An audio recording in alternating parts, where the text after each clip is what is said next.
नमस्कार, मी पंजाब डक राज्यातल्या सर्व शेतकऱ्याला सांगू इच्छितो की आज 27 जुलैपर्यंत राज्यात आज बऱ्याच भागामध्ये सगळीकडे पावसाचा जोर वाढत राहणार आहे, म्हणून हा अंदाज लक्षात घ्यायचा. सगळ्या भागामध्ये काय होणार आहे, चांगल्या दररोज वेगवेगळ्या भागात पाऊस पडणार आहे. एका दिवशी सगळीकडे नाही पडणार, दररोज वेगवेगळ्या भाग धरणार आहे, पण सगळीकडे पाऊस पडणार आहे. नमस्कार शेतकरी मित्रांनो, थांबा. तुम्ही जिथे असाल तिथे थांबा. शेतात काम करत असाल तर काम थांबवा. बैलांना आडोशाला घ्या. घरात असाल, टीव्ही समोर असाल किंवा हातात मोबाईल असेल तर हा अंदाज कान देऊन मनापासून ऐका. कारण आत्ताच्या घडीची सर्वात मोठी, सर्वात भयानक आणि संपूर्ण महाराष्ट्राला हादरवून टाकणारे हवामानाची बातमी थेट हवामान केंद्रातून समोर आली आहे. माझ्या महाराष्ट्रातल्या लाडक्या शेतकरी बांधवांनो, माता भगिनींनो आणि तमाम नागरिकांनो, प्रसिद्ध हवामान अभ्यासक पंजाबराव डक यांचा आतापर्यंतचा सर्वात मोठा, सर्वात सविस्तर महाअंदाज जाहीर झालाय. हवामानात इतका प्रचंड आणि वेगवान बदल झालाय की आजपासून पुढील काही दिवस निसर्ग आपला रुद्र अवतार दाखवणार आहे. राज्यातील 14 जिल्हे पावसाच्या भयंकर तडाख्यात सापडणार असून तिथे काही ठिकाणी थेट ढगफुटीसारखा पाऊस कोसळणार आहे. नदी नाल्यांना पूर येणार, रस्ते बंद होणार, शेत पाण्याच्या विळख्यात जाणार. त्यामुळे पहिल्या मिनिटापासून ते शेवटच्या काही मिनिटापर्यंत हा व्हिडिओ प्रत्येक शेतकऱ्याने पाहिलाच पाहिजे. त्याचबरोबर प्रत्येक गावकऱ्याने हा व्हिडिओ बघायला लावलाच पाहिजे. जर एखादा भाग चुकला तर तुमच्या पिकांचं नियोजन चुकणार. जराही हलगर्जीपणा न करता हा व्हिडिओ शेवटपर्यंत नक्की बघा, नाहीतर उभं पीक वाहून जाईल. एवढा मोठा हा इशारा आहे. आजपासून पुढील काही दिवसात आलटून पालटून ढगफुटी दृश्य मुसळधार पाऊस होणार आहे. तुमच्या जिल्ह्याची वेळ, पावसाचे स्वरूप आणि काय काळजी घ्यायची याची एका जिल्ह्याची सुपर डबल डिटेल माहिती खालील प्रमाणे आहे. बघा आता शेतकरी मित्रांनो, विदर्भातील 5 जिल्हे, यामध्ये पहिल्या क्रमांकाचा जिल्हा येतो नागपूर जिल्हा. आज दुपारनंतर 3च्या सुमारास नागपूर शहरासह काटोल, काळमेश्वर, उमरेड, रामटेक या ग्रामीण भागात अचानक ढगांची मोठी गर्दी होईल. कडक उन्हाकडून अचानक अंधारून येईल आणि पश्चिमेकडून वेगवान वारा सुटेल. आता दुपारची सुरुवात हलक्या ते मध्यम रिमझिम सरींनी होईल, पण आज रात्रीच्या वेळी नागपूर जिल्ह्यात थेट ढगफुटीसारखा पाऊस कोसळणार आहे. अंबाझरी तलाव परिसर असो, कन्हान नदी असो किंवा ग्रामीण भागातील छोटे मोठे ओढे, पाणी वेगाने वाढेल. शेतकऱ्यांनी रात्रीच्या वेळी शेतात मुक्कामाला थांबू नये.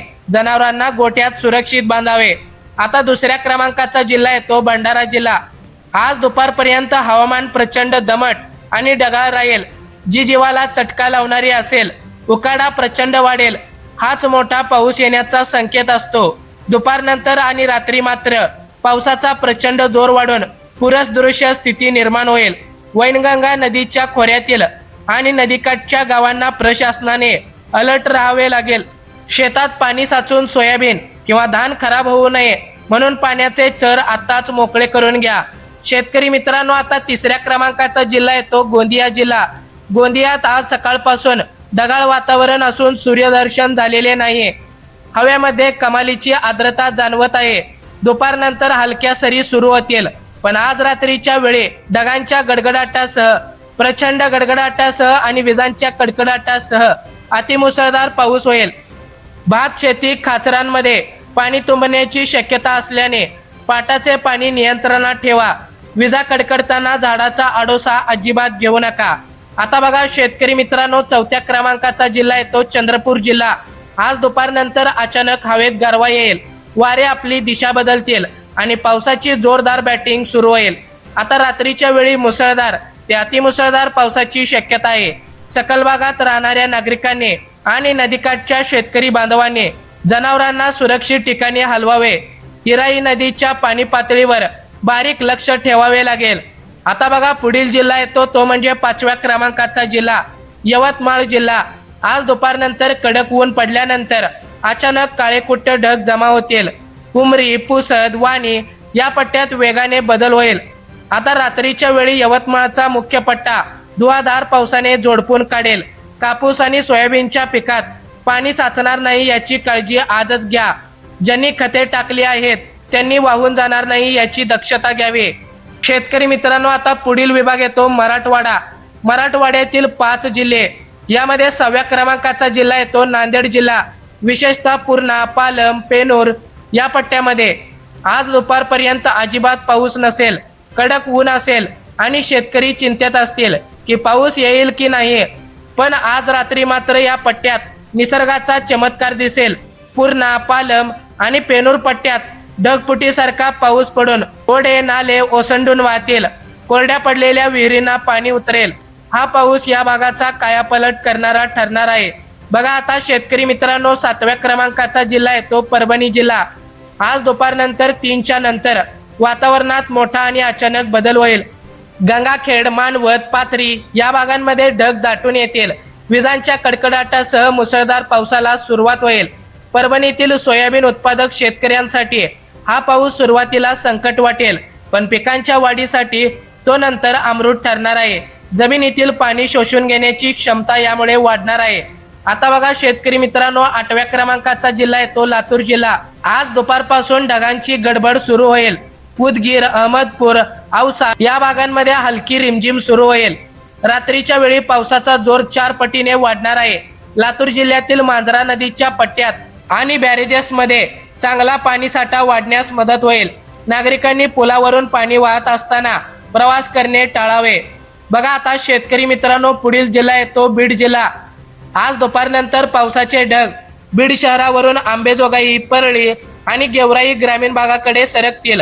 येत्या 2 ते 3 दिवसात बीड जिल्ह्यात ढगांची मोठी गर्दी होऊन मुसळधार पाऊस पडेल.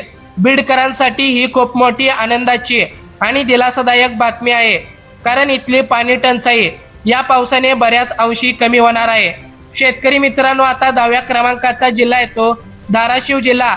आज दुपारपासूनच या भागात थंड वारे सुटतील आणि तुळजापूर, भूम, परंडा या परिसरामध्ये पावसाचे ढग दाटून येतील.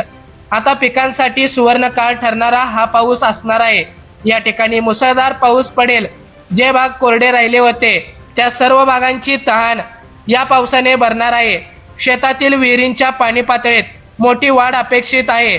शेतकरी मित्रांनो, आता 11व्या क्रमांकाचा जिल्हा आहे तो नंदुरबार जिल्हा. आज दुपारनंतर नवापूर, शहादा, ताळोदा या भागांमध्ये पावसाची पहिली मोठी सर येईल. आता सर्वात मोठी बातमी म्हणजे येत्या 5 ते 6 दिवसांमध्ये नंदुरबार जिल्ह्यात काही ठिकाणी थेट ढगफुटीसारखा अतिमुसळधार पाऊस पडेल. आतापर्यंत पाऊस नसल्याने आदिवासी पांड्यावर आणि शेतात जी चिंता होती ती एका झटक्यात मिटणार आहे. नदीकाठच्या लोकांनी सावध राहावे. शेतकरी मित्रांनो, आता 12व्या क्रमांकाचा जिल्हा आहे तो धुळे जिल्हा. आज सकाळपासून कोरडा राहिलेला शिंदखेडा, साक्रीचा हा पट्टा आज दुपारनंतर बदलणार आहे. आधी रिमझिम पाऊस सुरू होईल आणि रात्रीच्या वेळी तो चांगलाच वाढेल. धुळे जिल्ह्यातील पाणी टंचाई आता दूर होणार असून पांझरा नदीला चांगला पाणी प्रवाह मिळण्याची शक्यता आहे. शेतकरी मित्रांनो, आता 13व्या क्रमांकाचा जिल्हा आहे तो जळगाव जिल्हा. आज दुपारनंतर 40गाव, पाचोरा, भुसावळ आणि खऱ्या अर्थाने रावेर भागात पावसाची जोरदार बॅटिंग सुरू होईल. जळगाव आणि रावेरच्या केळी बागायतदार आणि कापूस उत्पादक पट्ट्यात आधी रिमझिम आणि त्यानंतर वाढत जाणारा अतिमुसळधार पाऊस सुरू होईल. सुटलेला प्रत्येक कोपरा या 5 ते 6 दिवसात कव्हर होईल. वाऱ्यामुळे केळीच्या बागांचे नुकसान होणार नाही याचे नियोजन आधीच करावे. शेतकरी मित्रांनो, आता 14व्या क्रमांकाचा आणि शेवटचा भाग येतो नाशिक जिल्हा. यामध्ये कळवण, सटाणा, नामपूर आणि त्र्यंबकेश्वर विभाग. शेतकरी मित्रांनो, प्रसिद्ध हवामान अभ्यासक पंजाबराव डक यांच्या अंदाजानुसार आज सकाळपासूनच गुजरात बॉर्डरच्या लगतच्या सुरगाणा, पेठ आणि इगतपुरी भागात पाऊस सुरू झाला आहे. नाशिकच्या पश्चिमेला म्हणजेच त्र्यंबकेश्वर आणि घाटमाथ्यावर ढगफुटीसारखा मुसळधार पाऊस झाल्यामुळे गोदावरी नदीला परत एकदा अत्यंत मोठा पूर येईल. कळवण, सटाणा, नामपूर या भागातील नद्यांना पूर येईल. शेतकऱ्यांनी नद्यांच्या पात्राजवळ जनावरे नेऊ नयेत आणि स्वतःही जाऊ नये. शेतकरी मित्रांनो, आता उर्वरित महाराष्ट्र, कोळी काम आणि धरणांची स्थिती. पुणे आणि सातारा जिल्हा. पुण्यात आज, उद्या आणि परवा सलग 3 दिवस रिमझिम ते मुसळधार पाऊस सुरूच राहील. पुणेकरांना छत्रीशिवाय बाहेर पडता येणार नाही. हवेत चांगला गारवा येईल. महाबळेश्वर, लोणावळा आणि भीमाशंकर घाटमाथ्यावर पावसाचा जोर अत्यंत प्रचंड असेल. तिथे धुक्यांची चादर पसरेल. कोयना धरण महाअपडेट बघायला गेलं तर हवामान खात्याच्या अंदाजानुसार महाबळेश्वरच्या या ढगफुटी दृश्य पावसामुळे धरणात पाण्याची आवक प्रति सेकंदात हजारो क्युसेक्सने वाढेल. येत्या काही दिवसातच कोयना धरण पूर्ण भरण्याच्या पातळीवर येणार आहे। ही महाराष्ट्रासाठी आणि विजेच्या उत्पादनासाठी सर्वात मोठी समाधानाची गोष्ट आहे। त्यानंतरचा विभाग येतो कोल्हापूर आणि सांगली। कोल्हापूरला तर पाऊस विश्रांती घेणारच नाही। गगनबावडा, राधानगरी या भागात तो सारखा चालूच राहील। तर सांगली जिल्ह्यातील जत, आटपाडी, कवठेमंकाळ या दुष्काळी पट्ट्यातही उद्या परवापासून पावसाचा जोर वाढेल आणि तिथे ही विहिरींमधली पाण्याची पातळी वाढेल। मिरज आणि कुपवाड परिसरातही चांगल्या सरी कोसळतील। त्यानंतरचा जिल्हा येतो अहिल्यानगर व सोलापूर। आतापर्यंत जे भाग कोरडे होते तिथे येत्या 7 दिवसात वेगवेगळ्या दिवशी पाऊस पडेल। कर्जत, जामखेड किंवा सोलापूरचा बार्शी पट्टा यात कव्हर होईल। शेतकरी मित्रांनो आणि पंढरपूरच्या वारकऱ्यांनो, पंढरपूर आषाढी वारी विशेष बुलेटिन मध्ये आता बघा येत्या 4 ते 5 दिवसात पंढरपुरात मुख्य यात्रेचा सोहळा आहे। त्या दिवशी पंढरपूरमध्ये रिमझिम पाऊस असेल, मोठा पूर किंवा वादळ नसेल, चंद्रभागेचे पाणी नियंत्रणात राहील। त्यावेळी भाविकांनी आनंदाने विठू माऊलींच्या दर्शनाला यावे। फक्त सोयीसाठी सोबत रेनकोट किंवा छत्री ठेवावे। निसर्गाचे अद्भुत संकेत आणि ऑगस्ट महिन्याची लाट बघायला गेलं तर शेतकरी मित्रांनो, हा पाऊस येत्या 7 दिवसापर्यंत संपूर्ण महाराष्ट्राला जोडपून काढेल। त्यानंतर 28 ते 30 दरम्यान पाऊस थोडा शांत होईल, विश्रांती घेईल। पण ही विश्रांती कायमची नसेल, तो फक्त पुढच्या मोठ्या तयारीसाठी घेतलेला ब्रेक असेल।